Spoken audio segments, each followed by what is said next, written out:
자, 우리 지난 시간에 성도의 사랑 첫 번째 말씀을 나누었는데, 오늘은 계속해서 성도의 사랑 두 번째 시간, 지난 시간에 나눴던 내용을 조금 더 이렇게 함께 나누도록 하겠습니다. 세상에서 제일 바쁜 것처럼 사는 한 남자가 있었습니다. 그는 택배 회사 직원으로서 해외 배송 업무를 맡고 있었습니다. 물론 그에게도 사랑하는 여인이 있기는 하지만 워낙 그의 일상이 바쁜 터라 데이트 한번 제대로 하지 못했던 그런 신세였습니다. 그리고 찾아온 크리스마스 이브에 그는 자신이 사랑하는 여인과 달콤한 데이트를 즐기려는 중에 또다시 급한 배송 업무에 호출을 받고 비행기에 오르게 됩니다. 그리고 갑작스럽게 찾아온 폭풍 후에 비행기는 추락을 하게 됩니다. 외딴 섬에 떨어진 주인공은 이제 어떻게 살아야 할지 막막할 뿐이죠. 그렇게 날마다 시간에 쫓기면서 분초를 다투며 살았던 그에게 이제 남는 건 시간밖에 없습니다.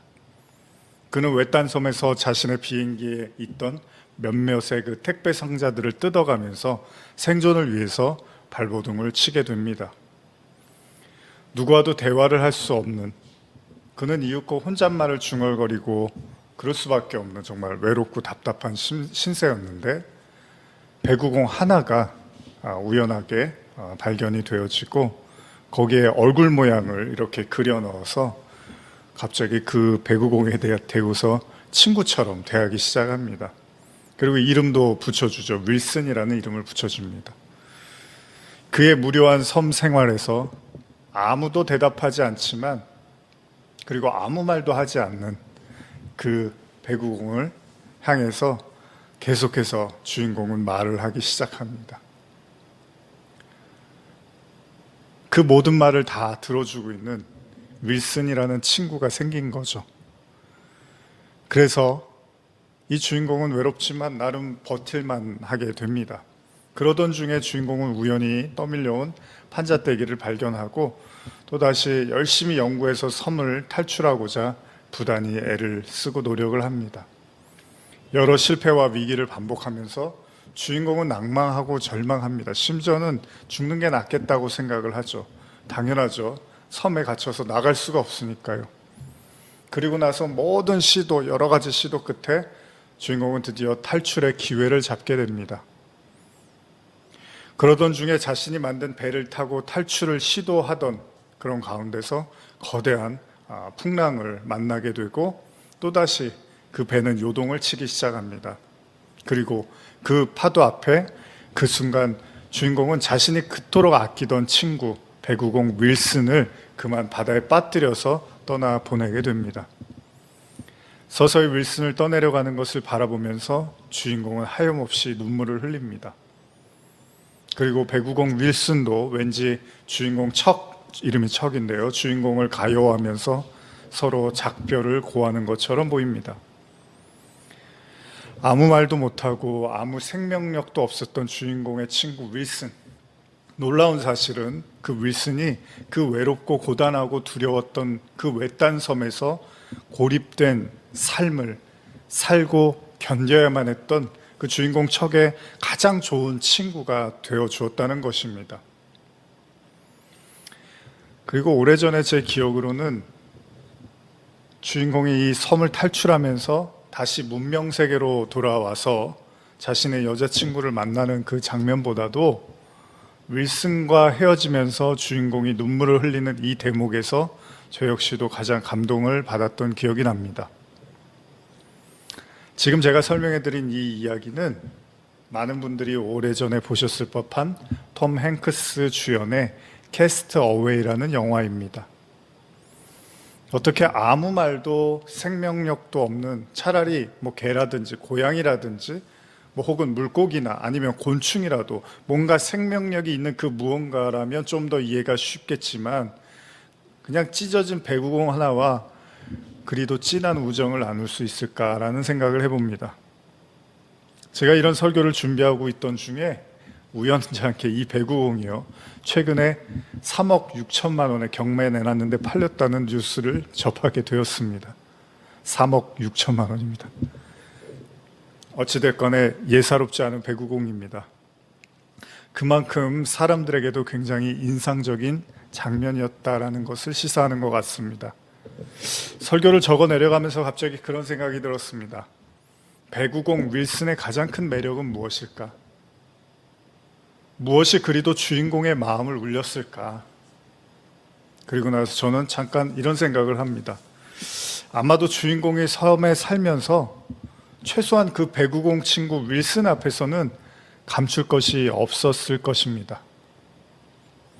섬 생활에서 보여주는 수많은 주인공의 어리석은 행동과 실수, 그리고 실패와 좌절, 그리고 수많은 감정의 모습들, 절규를 하기도 하고 울기도 하고 소리를 질러보기도 하고 막 미친 듯이 웃어보기도 하고 재밌다고 또 신나해 보기도 하는 이 모든 그의 감정을 묵묵히 지켜보고 있었던 것은 바로 배구공 윌슨이었죠.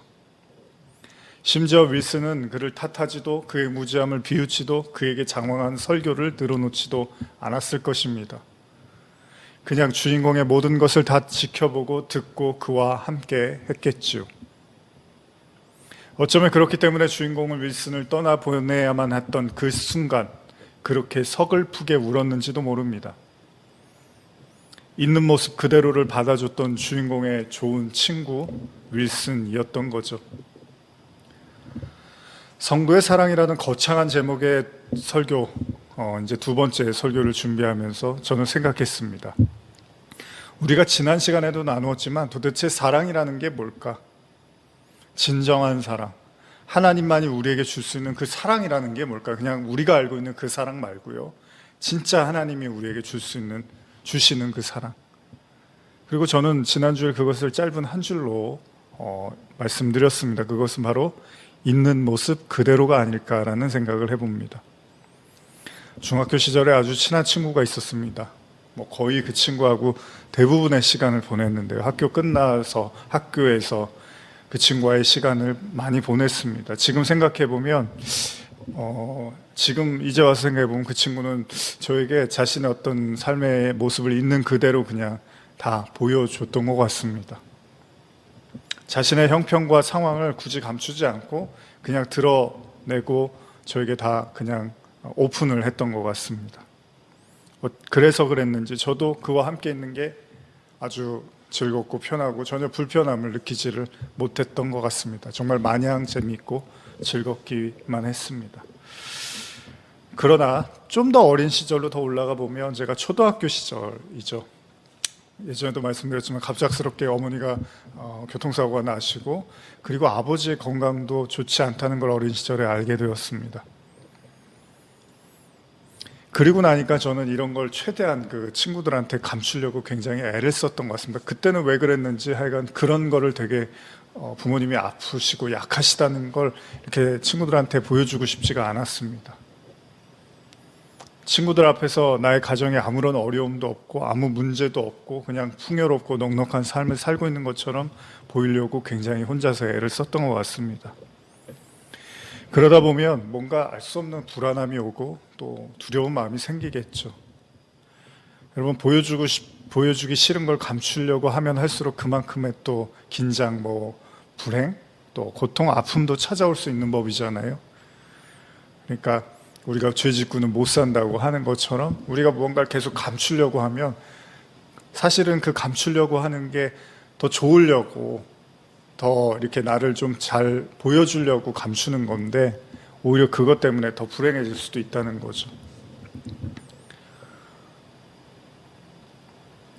근데 이게 저의 이야기뿐이겠습니까? 때때로 우리는 무언가를 감추려고 굉장히 애를 쓰고요. 또 어떤 거를 드러나려고 할 때 굉장히 그거를 두려워하기도 하죠.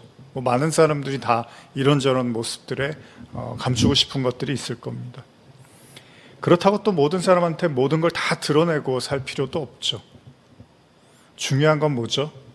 나의 모든 것을 있는 그대로 바라보고 받아줄 그 누군가가 있으면 되는 거잖아요. 하나든 둘이든 그런 존재가 있으면 되는 거잖아요. 캐스터웨이의 주인공인 척이요. 그 외딴 섬을 버티고 견디게 해주었던 윌슨 같은 친구 하나라도 있으면 되는 거잖아요. 근데 오늘을 살아가는 우리들은 사실 그런 윌슨 같은 친구를 갖는다는 것이 결코 쉬운 일은 아닌 것 같습니다. 어쩌면 이것이 비현실적인 일이기 때문에 사람이 아닌 배구공이 그 역할을 했는지도 모르겠습니다. 있는 모습을 그대로 이해해주고 받아주고 함께 해줄 수 있는 그런 친구가 실제한다는 건 결코 쉬운 일이 아니라는 겁니다. 지독한 고통을 겪던, 삶에서 전혀 생각지도 못했던 암흑과 같은 터널을 지나야만 했던 바로 성경의 고난의 대명사 바로 욥, 그도 그랬습니다. 친구들은 찾아와서 그를 위로한다고 여러 가지 말을 쏟아놓지만 그들과 대화를 하면 할수록 욥의 상심은 더욱더 커져만 가죠. 안타깝게도 욥에게는 아무런 위로도 힘도 되지를 못합니다. 때때로 저는 이런 장면을 보면 인간의 말의 한계를 보게 됩니다. 아마도요, 욥의 친구들도 아기를 가지고 욥을 대하고 싶지는 않았을 거예요. 누가 힘들어하는 친구를 가지고 더 힘들게 만들려고 찾아가지는 않았겠죠. 근데 말이라는 게 그렇습니다. 말을 하다 보면 많은 오해와 왜곡을 낳게 되고요. 그래서 잘못된 이해 때문에 서로 의도하지 않았던 그런 상처를 주기도 하고 받기도 한다는 겁니다. 그리고 그 말은 결국 따스함과 보듬음의 위로가 아닌 날카로운 칼이 되어서 상대방을 꼭꼭 찔러버리기도 한다는 거죠. 어쩌면 그렇기 때문에 아무 말도 할 수 없었던 배구공 윌슨이 친구로서는 더 적격이었을지도 모릅니다. 어쩌면 사랑은 그런 게 아닐까요? 더 이상 그의 앞에서 굳이 감추려고 하거나 아닌 척하지 않아도 되는 것. 있는 모습 그대로를 보여줄 수 있는 그런 것이 아닐까 생각을 해봅니다. 근데 그런 존재가 여러분과 제 곁에 있느냐는 거죠. 우리 모든 걸 있는 모습 그대로 지켜봐 주고 받아주고 그런 존재 말입니다.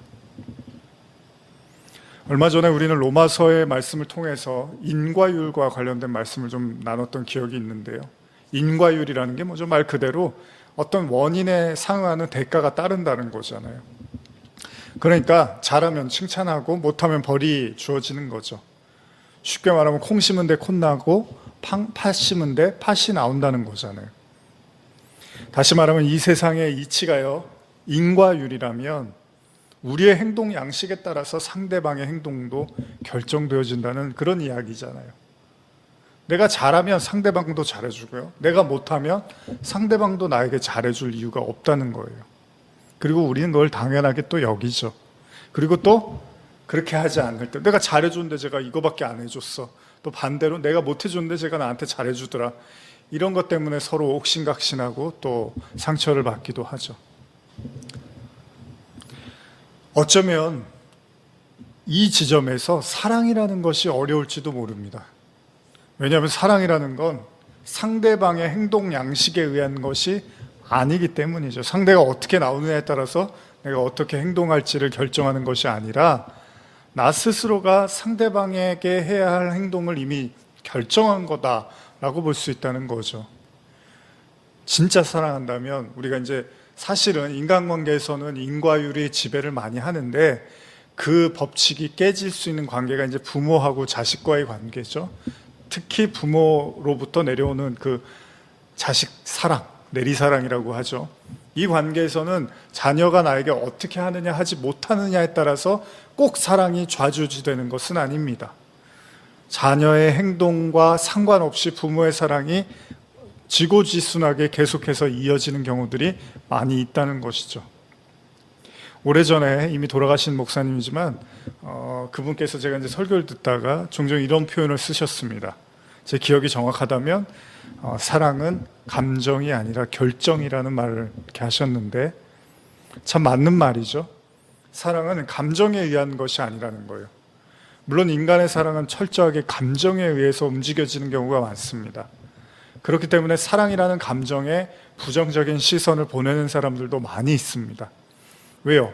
사랑이라고 해놓고 그 감정이 너무나 빨리 바뀌고 변화되기 때문이라는 거죠. 그러니까 도대체 사랑이 나중에는 사랑이라는 게 뭘까 이제 이런 생각을 할 만큼 인간의 감정이라는 건 변화무쌍하게 흐르기 때문입니다.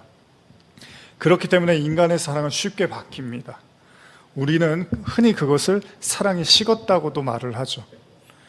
그런데 하나님의 사랑은 좀 다른 거잖아요.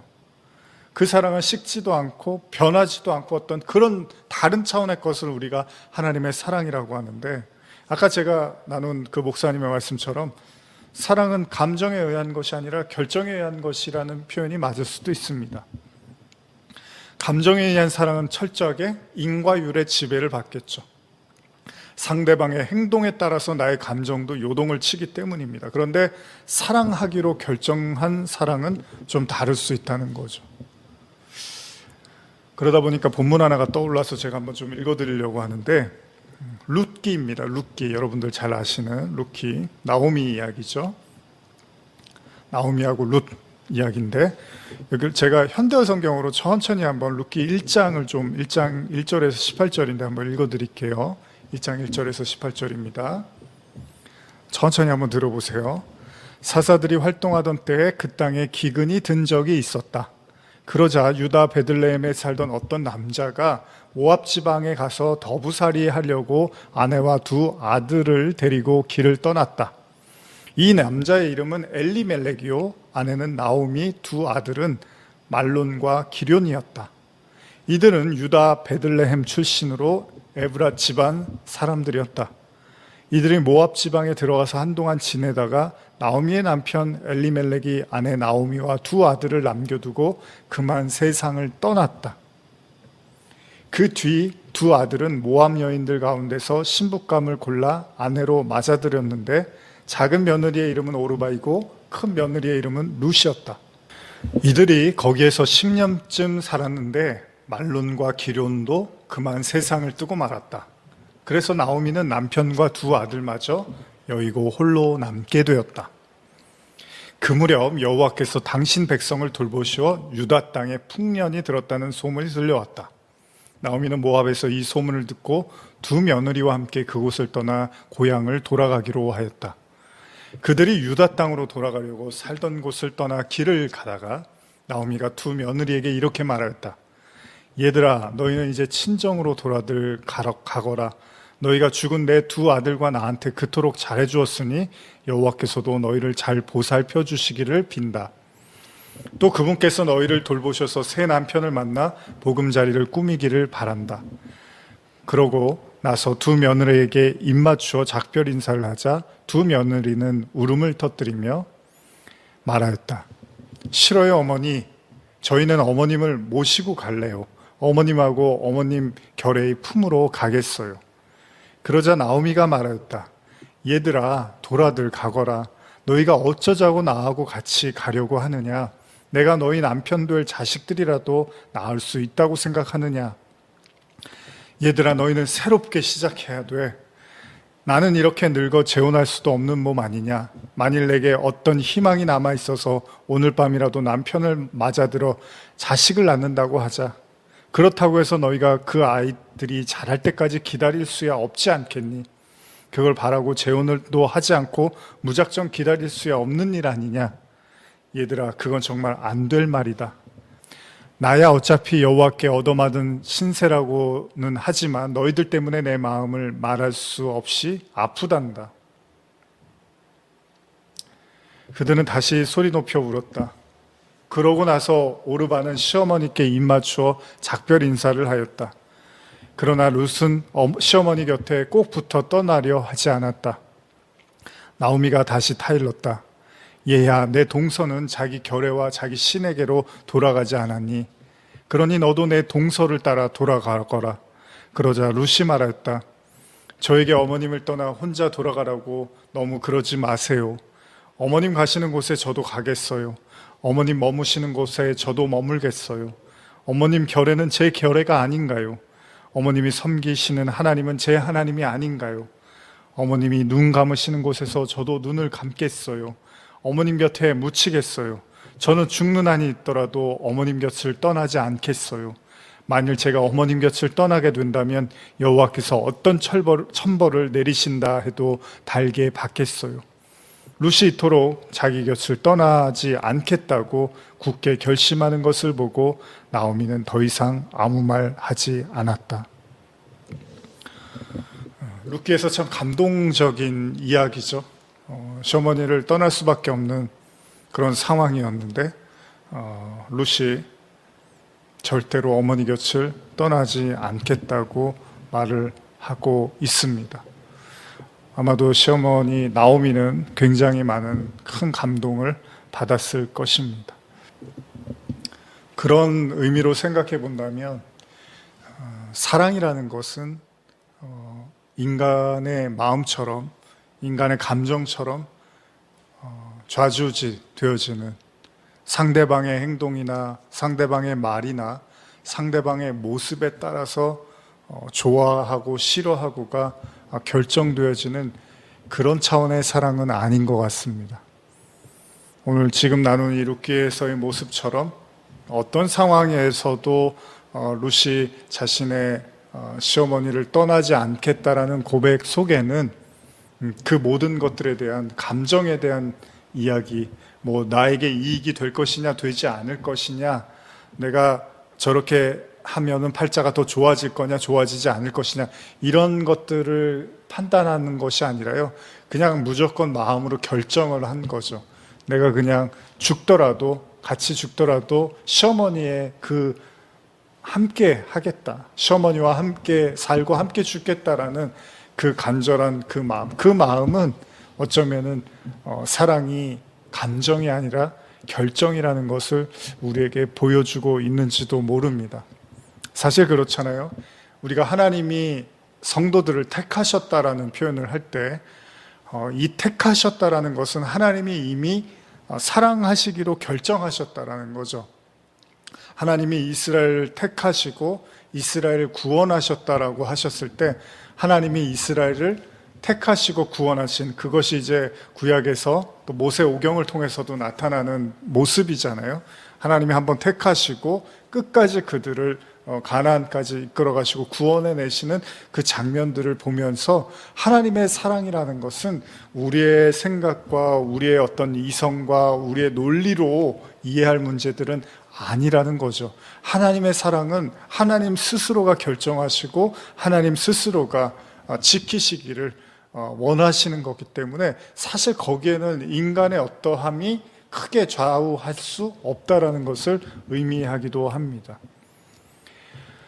그런 차원에서 하나님의 사랑을 우리가 생각해 본다면 사실은 오늘 제가 예배 소도에서도 말씀드렸지만 예배라는 것이 기쁨과 즐거움이 돼야 된다는 것이 어쩌면은 우리가 하나님 앞에 나아간다라는 것이 물론 우리가 죄를 짓고 하나님 앞에 범죄한 자로서 또 그리스도의 은혜를 힘입어 피를 힘입어 이제 하나님께 나아가잖아요. 그렇게 나아감에 있어서 하나님께서는 사실은 우리의 어떠한 것들이 문제될 것이 없다라는 거죠. 물론 그렇다고 해서 하나님이 우리에게 아무것도 하시지 않겠다는 이야기는 아닙니다. 이스라엘 백성을 하나님이 부르시고 택하시고 광야를 지나서 가나안으로 가는 많은 그 순간순간마다 하나님은 역사하시고 말씀하시고 가르치시고 때로는 채찍질하시면서 그들을 이렇게 인도해 내셨죠.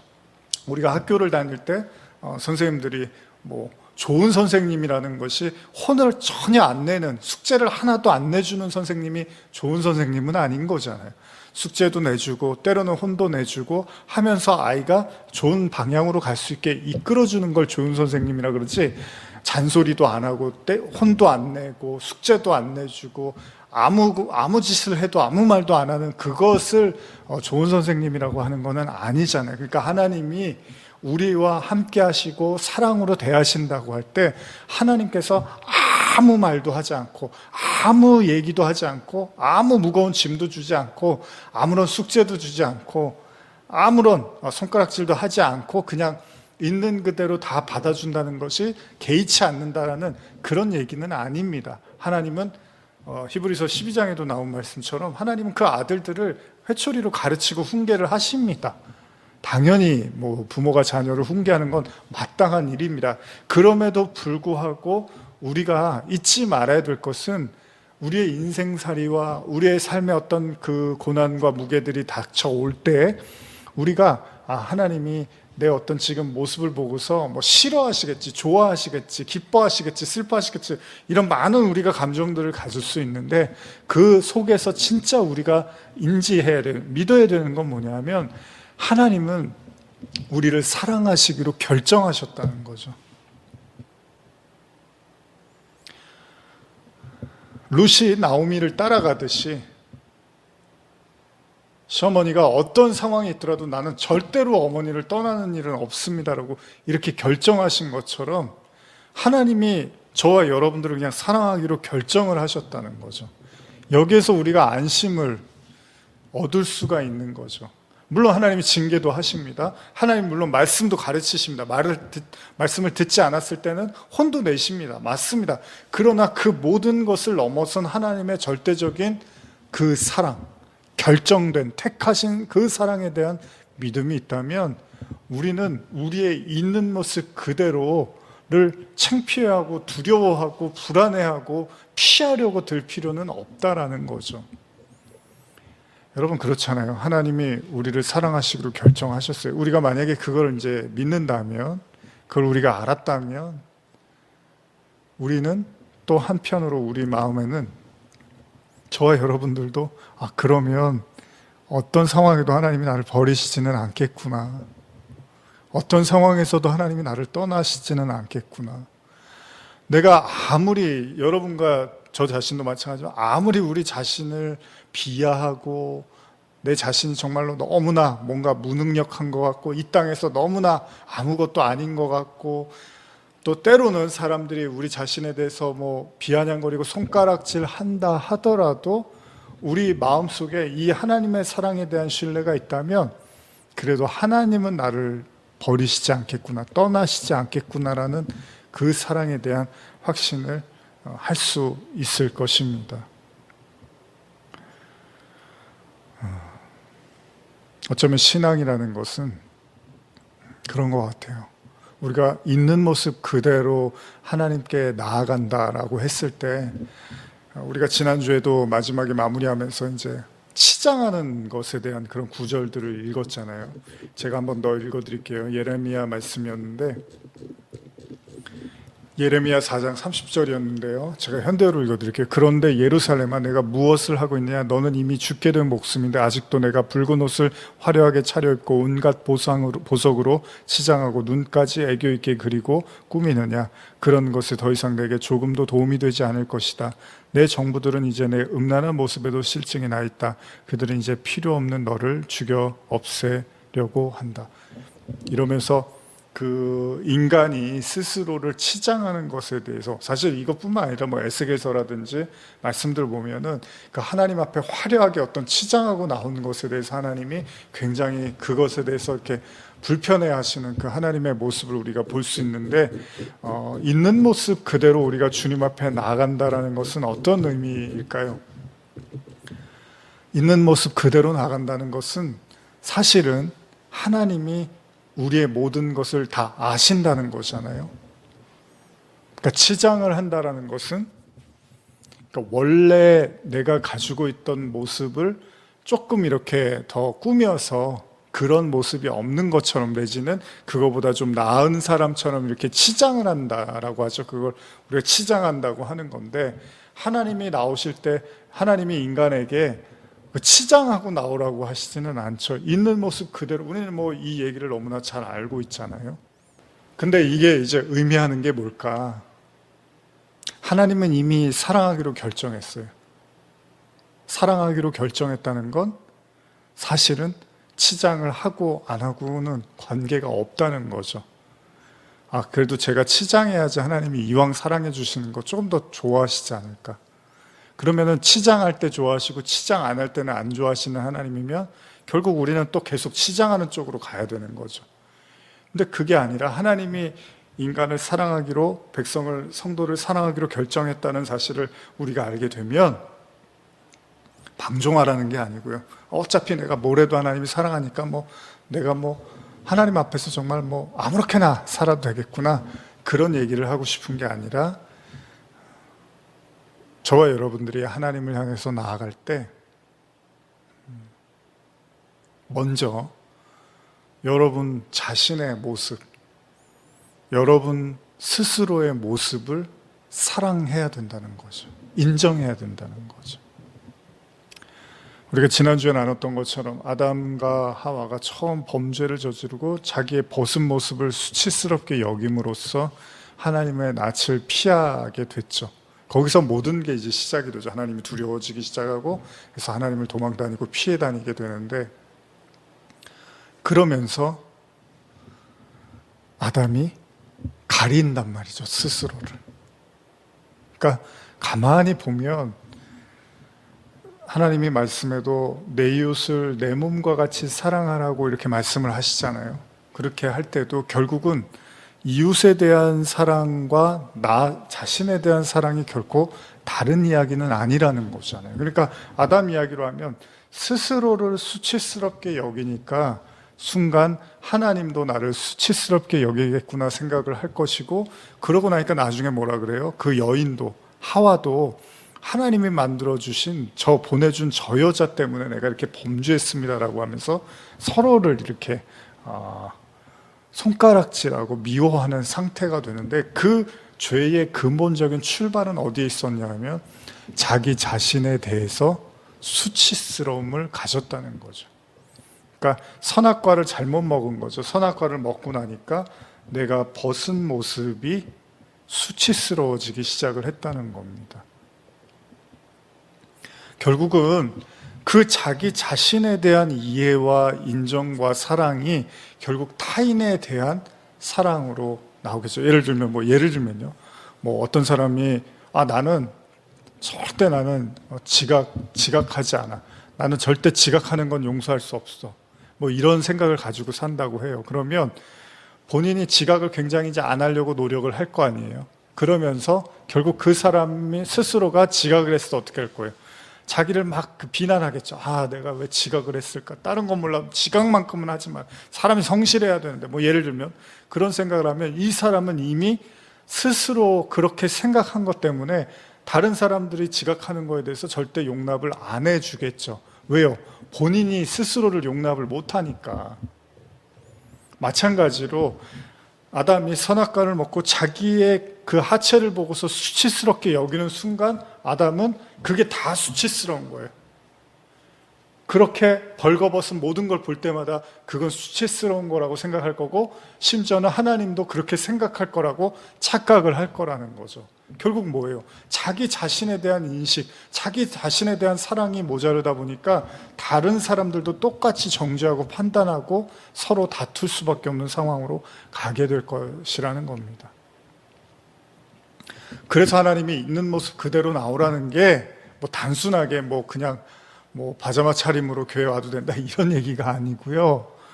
저와 여러분들의 그 모든 나약함과 수치스러움과 그 모든 연약함을 있는 그대로 바라보고 그조차도 사랑하시는, 그것과 관계없이 무관하게 사랑하시는 그 하나님에 대한 신뢰를 가지고 나아갈 때, 여러분들이 그래야지만 여러분들이 연약하고 나약하고 하나님 앞에 정말 보잘것없어 보이는 그들을 향해서도 그래도 하나님이 당신을 사랑하신다고 말할 수가 있다는 겁니다. 결국은 자기 자신에 대한, 그러니까 선악과는 그런 거예요. 그 선악과를 먹고 결국은 자기 자신에 대해서 사랑하지 못하게 됐다는 거예요. 인정하지 못하게 됐다는 거죠. 그걸 자꾸 악하고 나쁘고 감춰야 되고 피해야 되고 도망쳐야 될 걸로 보다 보니까 하나님이 친구였는데, 하나님이 윌슨과 같은 좋은 친구였는데 어느 순간에 하나님이 피해 다녀야 되는, 도망쳐야 되는 친구로 바뀌어 버렸다는 겁니다. 결국은 저주를 하죠. 이게 우리가 잘 알고 있는 요한복음 21장에 나온 이야기인데요. 베드로가 예수님을 3번 부인하고 십자가를 지러 가시는 예수님을 3번 부인합니다. 왜요? 자기 목숨을 보존하기 위해서. 근데 베드로가 너무나 괴로워해요. 야, 자기가 이렇게까지 난 너무 예수님을 사랑하는 줄 알았는데 너무 비겁한 거예요, 자신이 봤을 때. 야, 나도 결국은 내 목숨이 위태해지니까 내가 이렇게 예수님을 비난하고 저주하는구나. 그러면서 스스로에 대해서 굉장한 자책감을 갖고 있습니다. 그때 예수님은 이제 십자가를 지러 가셨고 베드로는 굉장히 괴로워하던 나머지 제자들과 함께 물고기를 이제 잡으러 가죠. 근데 성경에는 밤이 새도록 고기 한 마리도 잡지를 못했다고 하죠. 베드로의 심정이 아마도 이랬을 거예요. 정말로 자기 자신이 너무나 미웠을 거예요. 그리고 제자들한테도 창피했겠죠. 만약에 그 사실을 제자들이 알았다면 그 예수님을 3번이나 저주하고 부인하고 했던 그 모습이 너무나 창피해서 뭐 고기를 잡는지 뭐 하는지 정신이 하나도 없었을 거예요. 그러던 중에 바닷가에 한 사람이 서 있는 걸 보게 되죠. 근데 누군지는 몰랐어요. 근데 가만히 보니까 예수님이었던 거죠. 예수님이 고기를 하나도 못 잡았다고 하니까 그물을 배 오른편으로 던지라고 합니다.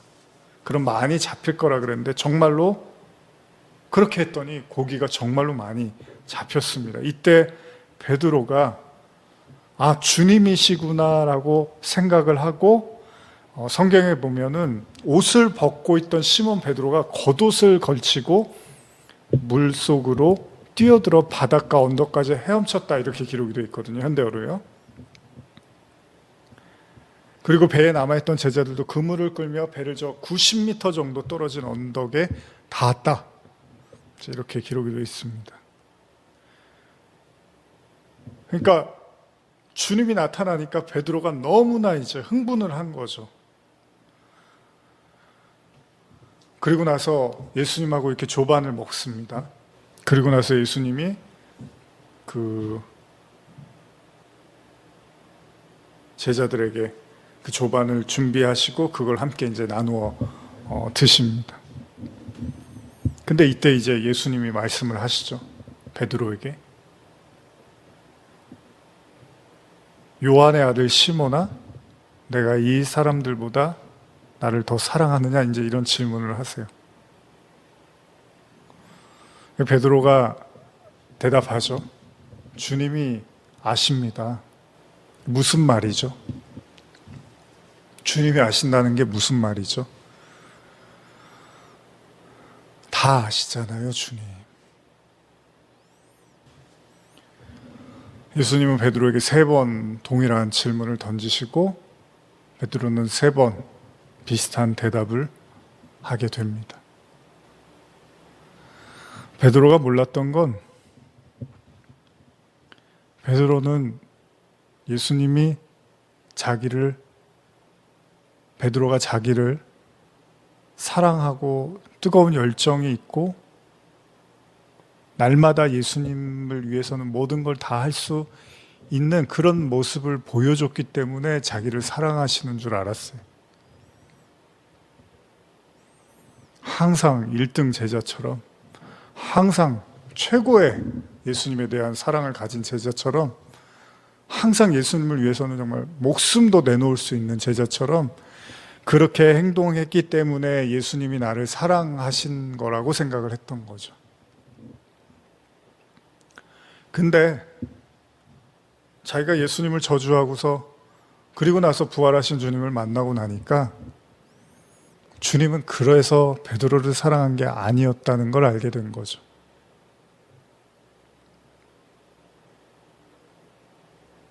더 놀라운 사실은 주님은 베드로가 어떤 사람인지를 베드로보다 더 잘 알고 계셨다는 겁니다.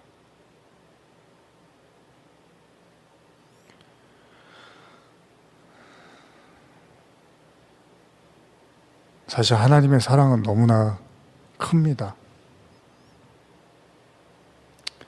저 자신도 이렇게 기도하면서 하나님께 나아갈 때 묵상하다 보면 너무 하나님께 까부는 것 같아요, 제가.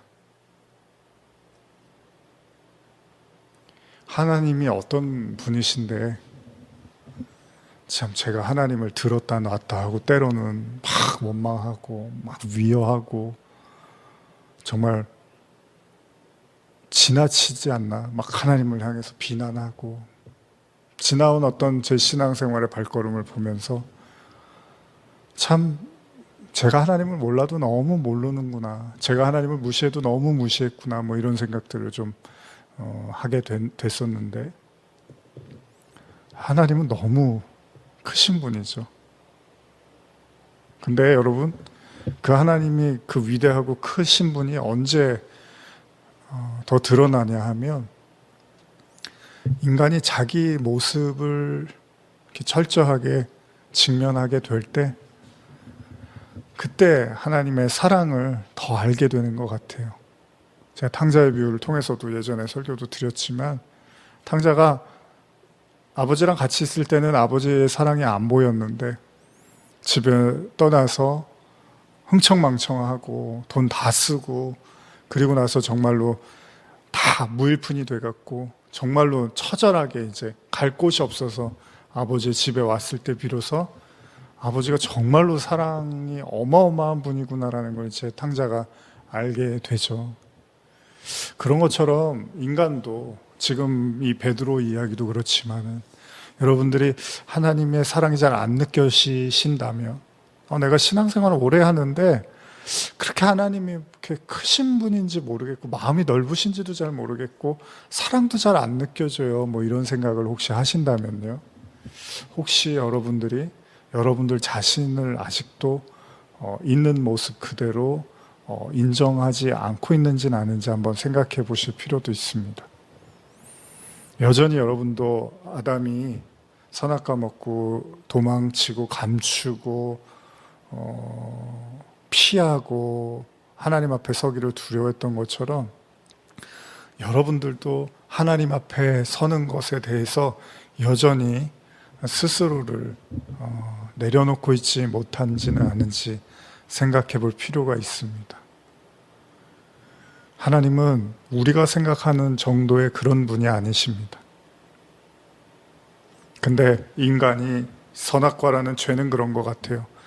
딱 그걸 먹고 이제 자기 눈이 밝아지면 딱 자기 수준으로만 보는 거예요, 모든 걸. 그래, 하체가 이거 창피한 거야, 이거 빨리 가려야 돼. 여기 있는 사람들 다 이거 창피한 거야, 저렇게 살면 안 되고 이렇게 살면 안 되고 이렇게 살면 안 되고 다 저거 감춰야 될 것들이야, 다 화장해야 되는 거야, 더 자기를 꾸며야지, 가꿔야지, 더 하나님 앞에 그럴듯한 모습으로 서야지, 이렇게 아직도 착각하고 그 선악과에 취해서 살고 있는 건 아닌가 생각해 볼 필요가 있습니다. 베드로처럼 내가 주님을 위해서 목숨 다해서 사랑하고 내가 주님을 위해서 정말 모든 걸 다 할 수 있습니다, 다른 사람은 다 떠나도 나는 절대 주님을 떠나지 않겠습니다라고 이렇게 생각해서 주님이 자기를 사랑한 걸로 그렇게 착각하고 있다면, 그러면 그렇게 믿어버린 하나님은 결국 저주해버릴 거예요, 여러분들이 베드로처럼. 왜요? 자기 수준인 줄 아니까. 예수님이 자기 수준인 줄 아니까 막 저주해버리는 거예요, 함부로.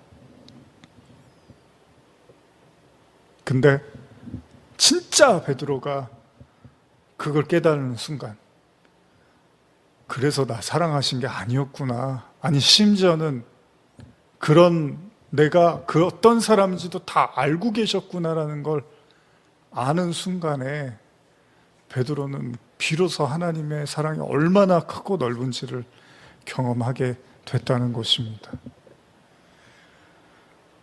거기에는 먼저 자기 자신에 대한,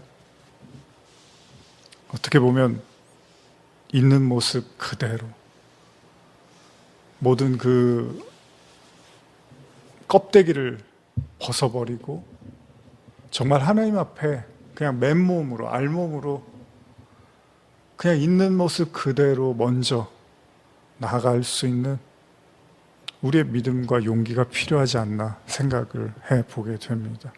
아니, 설령 우리가 그렇게 못하더라도 주님은 우리에게 그렇게 하실 겁니다. 왜냐하면 하나님은 이미 저와 여러분들을 사랑하시기로 결정하셨기 때문입니다. 기도하겠습니다. 하나님 아버지,